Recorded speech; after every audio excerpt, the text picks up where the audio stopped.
నమస్కారం అండి. ప్రజలందరికీ కూడా నమస్కారం. దయచేసి ఒక చిన్న విన్నపం అండి, ఒక చిన్న మెసేజ్. 13 తారీఖున జరిగే ఎలక్షన్లలో ఓటు తప్పకుండా వినియోగించుకోండి. ఓటు హక్కును మీరు దాన్ని కాపాడండి. మీ ఓటు ఎంత విలువైందని చెప్పేసి అనేది ఒకసారి ఆలోచించండి. ఓటు శాతం తగ్గడం వల్ల కూడా చాలా అనర్థాలు వస్తాయి. దయచేసి ఓటు హక్కును తగ్గించకుండా తప్పకుండా ఓటు హక్కును వినియోగించుకోండి. ఒక వ్యక్తి అడిగితే ఏమన్నాడంటే, నా ఒక్కటే కదా ఓటు వేయకపోతే ఏమవుతుంది, నాకు అర్జెంటుగా ఒక పిక్నిక్ టూర్ పెట్టుకున్నాం, మేము వెళ్తున్నాం, మాకు బ్యాచ్ అంతా 10 మంది అని చెప్పేసి అని అంటున్నాడు. ఏదో ఓటీటీలో సినిమా చూస్తా అంటున్నాడు, ఏదో ఐపీఎల్ క్రికెట్ చూస్తా అంటున్నాడు.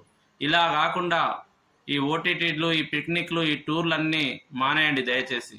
ఆ రోజు హాలిడే ఎందుకు ఇచ్చారంటే మనం స్పెషల్గా ఓటు వేయడం కోసమే.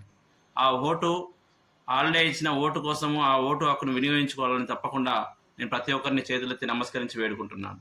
నా ఒక్క ఓటే కదా ఏమవుతుందని చెప్పేసి అని దయచేసి అనుకోవద్దు. ఎందుకంటే మీ ఓటు వల్ల ఒక సమర్థవంత నాయకుడిని కోల్పోతాము, దేశ అభివృద్ధిని కోల్పోతాము.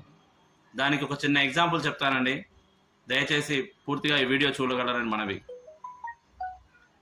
ఒకరోజు నేను ఇంట్లోకి వెళ్ళి వెళ్తుంటే మా ఇంట్లో ట్యాప్ లీకేజ్ ఉంది, ఒక్కొక్క డ్రాప్ లీక్ అవుతుంది, ఆ ట్యాప్ రిపేర్ అతన్ని పిలవమని చెప్పేసి మా భార్య వారు చెప్పారు.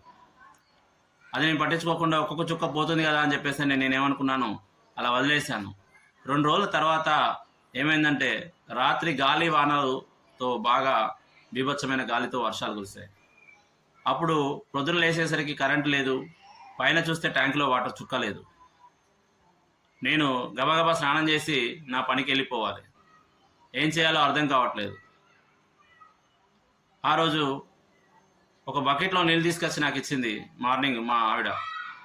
ఇవి ఎక్కడి అని చెప్పేసి అని అడిగితే, మీరు నిర్లక్ష్యంగా ఒక్కొక్క చుక్కే కదా అని చెప్పి ట్యాప్ లీకేజ్ అనేది వదిలేశారు, ఆ చుక్క ఎందుకు వేస్ట్ చేయాలని చెప్పేసి అని నేను ఒక బకెట్ పెట్టేసి ఆ బకెట్లో నింపి ఒక 2 బకెట్లు పక్కకు పెట్టాను. ఆ ఒక్కొక్క చుక్కే ఈరోజు బకెట్ నీరైంది అని చెప్పేసరికి నాకు వెంటనే ఆ ట్యాప్ రిపేర్ చేయించేసి నీటి విలువను కాపాడడం జరిగింది. అలాగే మీ ఓటు విలువను కూడా కాపాడి దయచేసి ఓటు హక్కును వినియోగించుకోవాలని ప్రతి ఒక్కరికి కూడా, అక్కలకు, చెల్లెలకు, అన్నలకు, తమ్ములకు, అవ్వలకు, తాతలకు అందరికి కూడా హృదయపూర్వకంగా తెలియజేసుకుంటున్నాను.